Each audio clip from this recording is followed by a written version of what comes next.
Olá, caros alunos do oitavo ano, professor Ivan de Geografia. O nosso tema de hoje é Estados Unidos, potência econômica. E esse tema, esse conteúdo encontra-se nas páginas 130 a 135 do seu livro. Mas convido você a acompanhar conosco a leitura e nós vamos fazendo os apontamentos necessários para a gente entender por que os Estados Unidos é uma grande potência econômica desde o século XX, sobretudo a partir do período pós-Segunda Guerra Mundial até o dia de hoje, século XXI. Bom, começaremos inicialmente falando sobre o seguinte: os Estados Unidos é o maior produtor e o maior consumidor do mundo. Aí vocês poderiam perguntar, mas maior produtor de quê e maior consumidor de quê? Bom, para podermos entender isso, devemos lembrar que os Estados Unidos ele possui um imenso território, como já vimos nas aulas anteriores. E essa conquista desse território se deu inicialmente a partir das 13 colônias, daquela porção da costa leste, ou porção leste dos Estados Unidos, e esse processo de expansão de povoamento foi garantindo nos Estados Unidos uma expansão cada vez maior do seu espaço, e isso foi garantindo mais terras, maior extensão de terra, e essa produção se ampliou também, permitiu que houvesse o espaço para a produção agropecuária. Lembrando que a agropecuária corresponde às atividades agrícolas e pecuária, ou seja, as atividades de plantação e também de criação de gado. Isso garantiu também aos Estados Unidos uma importantes recursos energéticos e matérias-primas para que ele fosse se desenvolvendo ao longo do tempo. Só para vocês terem uma ideia do tamanho econômico, a importância dos Estados Unidos em termos de produção e importação e exportação, e riqueza, os Estados Unidos hoje é o maior produtor e consumidor mundial de mercadorias e de serviços. Ou seja, ele é o país que mais produz e consome tanto mercadorias quanto serviços no mundo inteiro. Ou seja, ele produz para si e vende, como também ele serve também com atividades de serviço, assim como ele também é um grande comprador, ou seja, importador, tanto de mercadorias quanto de serviços também, isso em nível mundial. Aqui nós temos também uma coisa importantíssima, o PIB, por exemplo. Nós temos aqui uma imagem que mostra o tamanho do tamanho gigante dos Estados Unidos em termos de PIB, corresponde ao produto interno bruto, que é a soma de toda a riqueza produzida pelo país durante um ano. Então, em 2017, 24% do PIB mundial foi produzido pelos Estados Unidos.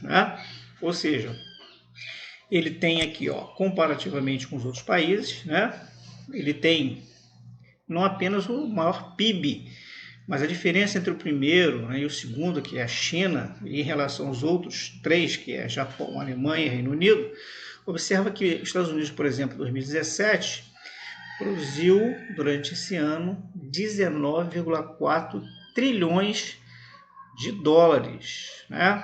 Trilhões de dólares. Enquanto, por exemplo, o segundo colocado, que é a China, produziu 12,2 trilhões. Então, que marca claramente o tamanho dessa liderança nesse ranking de importação, exportação e produção e consumo de mercadorias e serviços também. Ok? Então, observa-se, por exemplo, que os Estados Unidos tem ele é responsável por 13,4% das importações mundiais. Um único país consegue consumir mais de 10% de tudo que é produzido no mundo. E, além disso, também ele é um grande investidor em outros países, principalmente por causa das suas grandes empresas multinacionais, ok?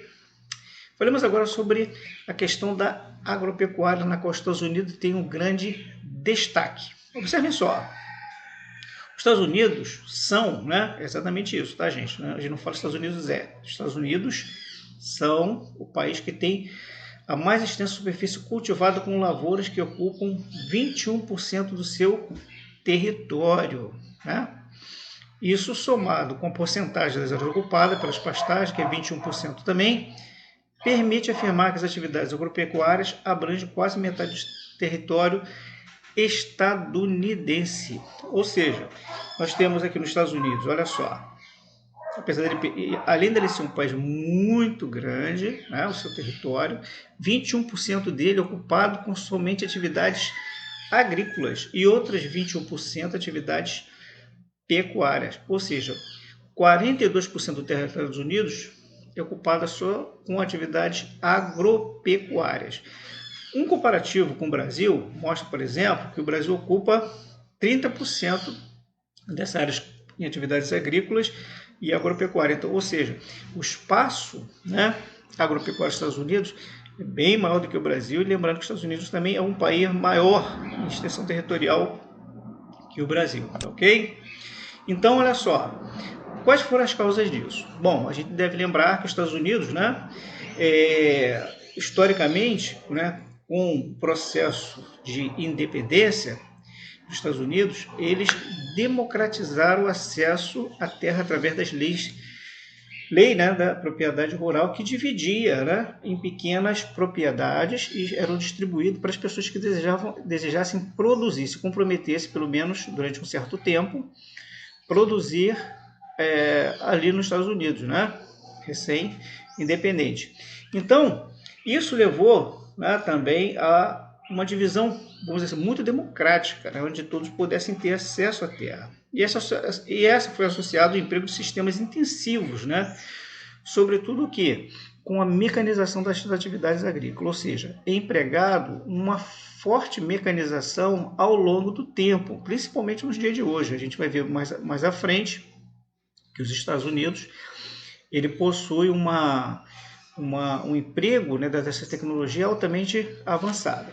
Então, essa tecnologia utilizada, né, essa alta tecnologia utilizada na agricultura dos Estados Unidos permite grande produtividade agrícola e bons rendimentos agrícolas, né, que se destacam, faz com que ele tenha um grande destaque no cenário mundial.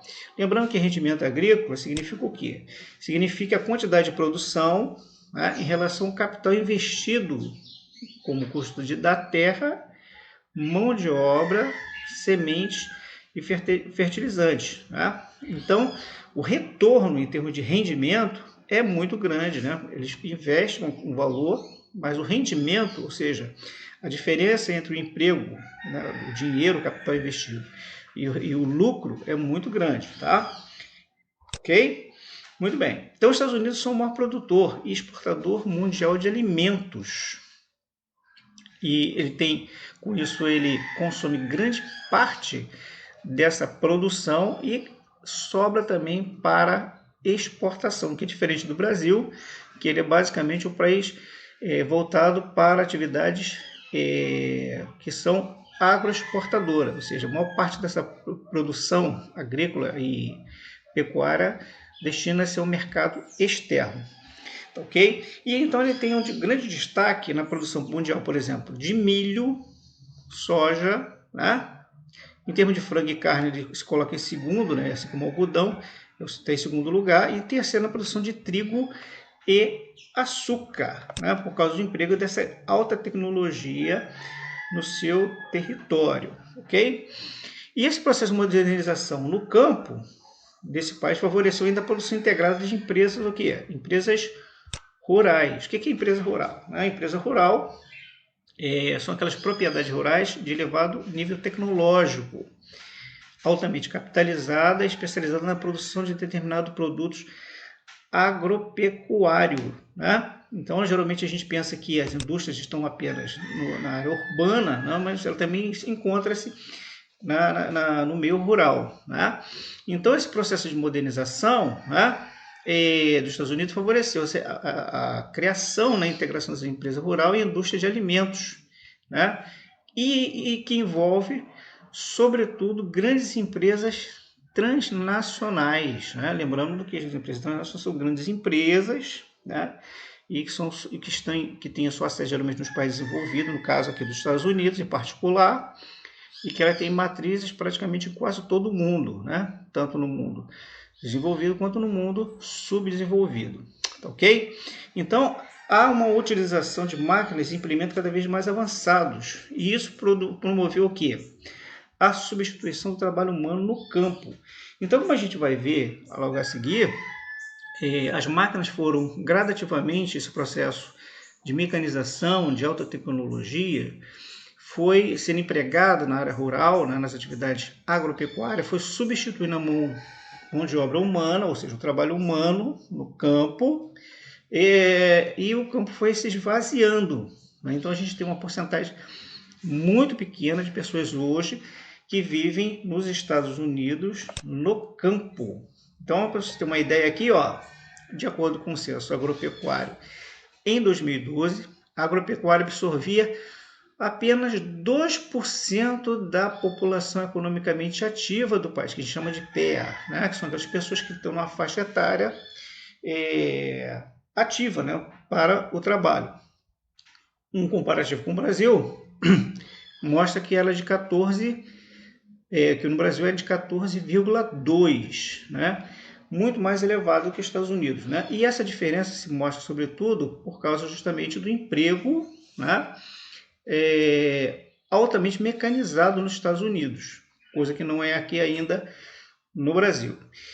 E aí a gente tem aqui que de 1950 a 1990, né, muitos proprietários rurais não conseguiu acompanhar essa modernização da agricultura nos Estados Unidos, né? Acabaram atraindo pela vida urbana e venderam também as suas propriedades de terra. Tá? Então esse processo vai reduzir o número de propriedades, ou seja, elas serão compradas, né, por outros proprietários, né, e isso leva um acompanhamento do tamanho médio das propriedades, ou seja, as propriedades deixam de ser pequenas, como foi na lei de terras, né, e elas passam a ser o quê? Elas passam a ter propriedades cada vez maiores, né, a média, né, das propriedades torna cada vez maiores, que resulta naquilo que a gente chama de concentração fundiária no espaço agrário do país. Isso a gente pode observar aqui, ó, nessa figura 16, que são dois gráficos, né, que vai de 1940 a 2012, ambos, né, 40, 2012, 40, 2012. Qual a diferença entre esses dois gráficos? Bom, esse primeiro gráfico aqui, a gente tem a quantidade de propriedade em milhões, né? Então, se vocês observarem aqui, a gente tem o que, ó? Nós temos aqui mais de 6,5 milhões de propriedades em 1940, né? Quer dizer, o número de propriedades era muito grande porque havia muitas pessoas, né, proprietárias de terra no espaço rural. Em 1950 foi declinando, passou para 5,5, né? Já em 60 houve um declínio muito maior ainda, passando a 3,5. 70 chegou abaixo de 3 milhões. Em 80, um pouco mais de 2 milhões e meio. Em 90, passou para quase 2,100.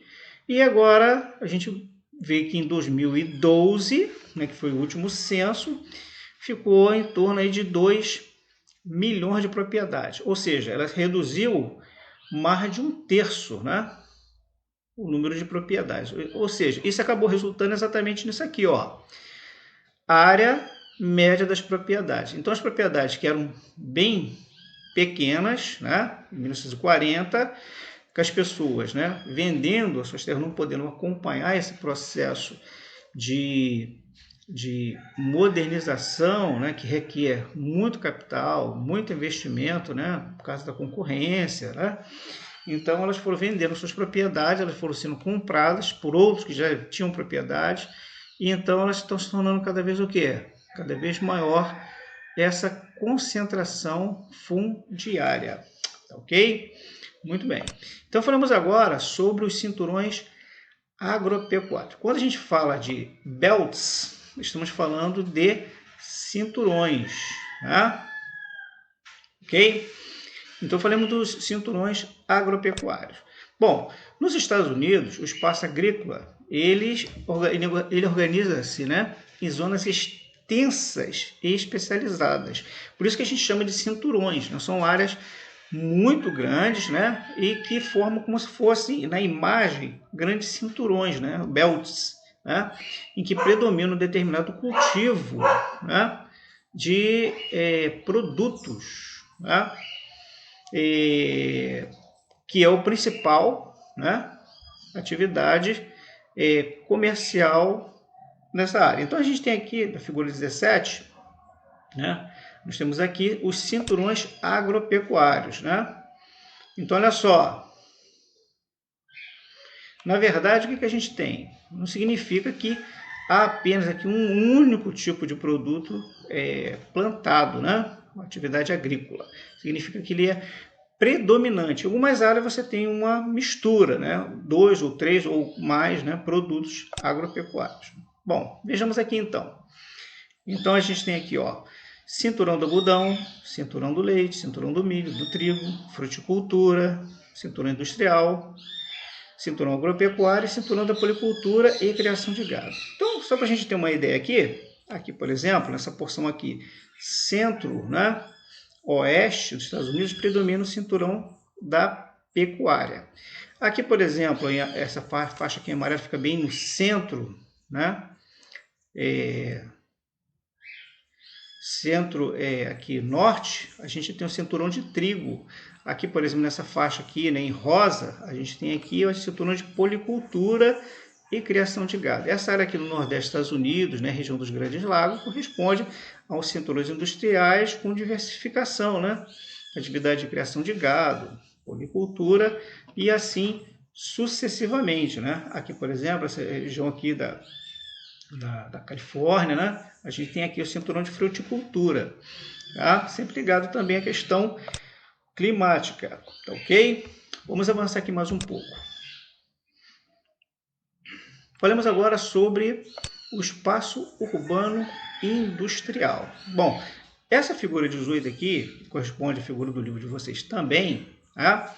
Ela separa essa linha aqui, ó, essa linha em verde, né? Ela separa, essa linha tracejada aqui separa dois grupos, né, de concentração industrial, que a gente vai chamar de Snow Belt, né, e Soul Belt, né? Sun Belt.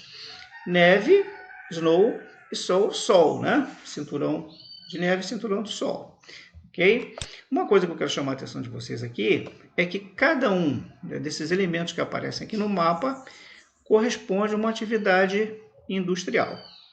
E as cores aqui correspondem ao que também? Né? Correspondem também, né, a algum elemento importante que a gente tem que destacar. Então, por exemplo, aqui em verde, o que a gente observa? A gente tem aqui uma área dinamizada por indústria de ponta, né, aqui no Nordeste, região dos lagos aqui. Tá? Aqui nessa parte aqui, né, esses pontos aqui, em lilás, o que a gente tem aqui? Um dinamismo industrial recente, né? De uma área que a gente chama de São Bells e do Oeste. Então, observem só. Aqui a gente tem, olha só. Aqui indústrias elétricas, indústrias de madeira e papel, tá? Construção naval, siderúrgica e assim sucessivamente. Mas vamos observar aqui então, tá? Cada um desses elementos aqui. Não dá para a gente destacar um a um, mas a gente vai falar num conjunto, né?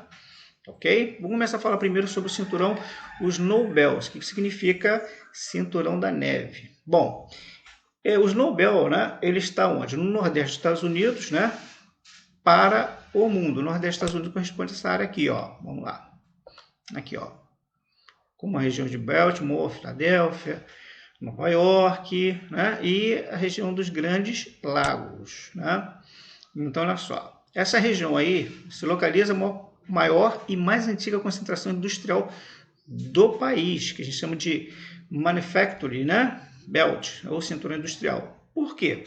ele leva esse nome. O clima lá é um clima temperado. Lembrando que o clima temperado é um clima bem abaixo do clima, né, subtropical. Temos o tropical, subtropical e temos o clima temperado, né, onde os invernos são rigorosos, né, e neva, né, nas estações mais frias como no inverno, por exemplo. Ok? Então a gente tem nessa área aí um grande desenvolvimento industrial, né, que contou, né, com um largo aproveitamento de recursos naturais regionais, ou seja, tá? Essa área aí tem um grande, né, recursos, né, mineral, de petróleo, ferro, entre outros, tá ok? Além de contar também com um eficiente meio de transporte, sobretudo o que é ferroviário, rodoviário, fluvial e lacustre, tá ok? Então, já na região dos Grandes Lagos, né, aqui, ó, vou mostrar para vocês de novo, a região dos Grandes Lagos, né, temos o Grande Lago aqui, né, essa área aqui que é uma área muito próxima, né, de fronteira com o Canadá, tá? Então a gente tem ali o que? Olha só, as minas de ferro próximo ao Lago Superior, né, onde foi importante para a expansão siderúrgica, sobretudo na cidade de Pittsburgh, né, do Late e Chicago, que são essas três cidades aqui, ó. Vamos voltar aqui, né? Aqui, ó, Chicago, Detroit, Pittsburgh, né? Detroit e Pittsburgh, né? Essa área aqui. Tá ok? Muito bem. Então vamos observar aqui. Nessa imagem a gente tem aqui, ó, a cidade de Pittsburgh, né? Mostrando ela, né? Que ele é um centro dinâmico, né? Industrial dos Estados Unidos, né? Sobretudo após ter dominado até a década de 60, né, a produção de aço, e que hoje se destaca como um grande polo de alta tecnologia, né, principalmente na área de robótica. Tá ok?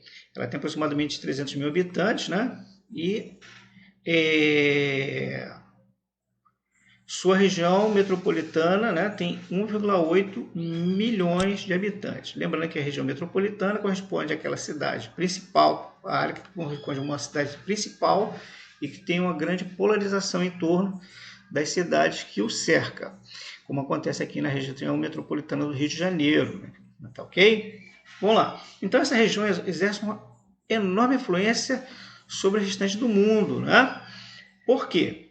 Lá encontra-se a cidade de Nova York, né? A cidade de Nova York é uma cidade global, é a principal cidade global do mundo. Por quê? Olha só, lembrando que as cidades globais, elas sede de principais bancos, tem grandes aglomerações industrial, ela também é importante porque ela tem sede de importantes bolsas de valores, centros de pesquisas, universidades, né? Ela cedia, por exemplo, grandes centros, né? Por exemplo, de comando das multinacionais, além de ter aeroportos internacionais importantíssimos, que tem viagem para toda parte do mundo, né? Tem teatros, né? Grandes centros de lazer, e assim sucessivamente. Então, ela se torna um grande centro de comando, de decisão econômica, né? Que acaba refletindo em todas as partes do mundo. Tá ok? Agora falemos sobre Sunbelt, né? Onde ela tem uma atividade industrial variada e aquecida. Voltemos aqui novamente, né? Observar a figura 12, que a gente vai ver abaixo dessa faixa tracejada 5 regiões de concentração industrial expressiva. Vamos a elas aqui. Olha só, nosso tracejo aqui foi essa área aqui, tá? E as regiões que nós estamos falando correspondem ao quê? A essa aqui, ó, são as mais quentes, né? Aqui, né? Ó, Seattle, São Francisco, né? Dallas, Houston, né? Atlanta e Miami, ok? Então são essas 5 regiões ali. Então olha só, juntas elas formam aquilo que a gente chama de cinturão do Sol, Sunbelt, né? Que é uma extensa porção de território dos Estados Unidos, né, que predomina os climas mais quentes, né, com exceção da região industrial de Seattle, que fica na fronteira do Canadá. Só para a gente localizar ela melhor, a gente vai verificar que essa área aqui, ó, tá vendo aqui? Essa aqui não é tão quente como as demais, ela é uma exceção à regra, Ok? Muito bem.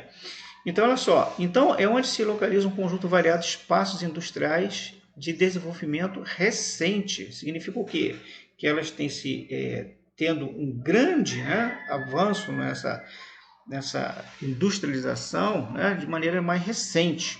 Ou seja, ela não é antiga, que significa que nós temos aquelas áreas que primeiro se industrializaram e ela vem numa segunda onda. Tá? E ela corresponde, né, a gente fazendo uma divisão, né, geográfica, a gente pode considerar a costa oeste, a porção sul e a porção sudeste. Vamos a elas aqui para a gente não perder. Né? Aqui, ó, porção oeste, porção sul e porção sudeste. São essas três áreas aqui. Ok? Muito bem. Então, olha só. Vamos falar então sobre cada uma delas separadamente. Começamos primeiro aqui pela costa oeste ou Oceano Pacífico. Né? Nessa porção do território, o crescimento industrial contou com o impulso de uma série de fatores externos, ou seja, fatores externos acabaram atuando para que essa área não tivesse um forte crescimento industrial. E quais foram eles? Bom, foram as operações militares, né? Na Segunda Guerra Mundial, sobretudo contra o Japão, né? Foi de 39 a 45, na Segunda Guerra Mundial, não contra o Japão, né? Os Estados Unidos entram um pouco depois da Segunda Guerra Mundial, né? Mas foi nesse período da Segunda Guerra Mundial e depois na Guerra da Coreia, né? E também na Guerra do Vietnã, ambas em 1950, 53 e 1976.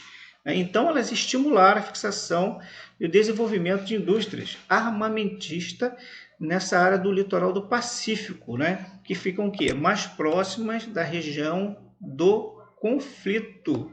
Aqui, ó. Observem só. Aqui, tá vendo? Aqui, ó, voltada para o Japão, voltada para mais próximo do Vietnã e também para a questão da Coreia também. Ok?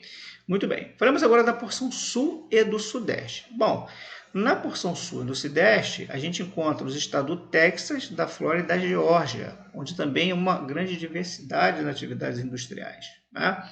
Ou seja, não é uma única atividade, são várias atividades industriais. Mas aqui, ó, na Flórida, o que a gente tem? A gente tem uma importante base, né, espacial, que é a base do Cabo Canaveral, onde são feitos os lançamentos, né, de foguetes, né? E também em Houston, no estado do Texas, localiza-se a NASA, né, que possui vários laboratórios de pesquisa também, ok?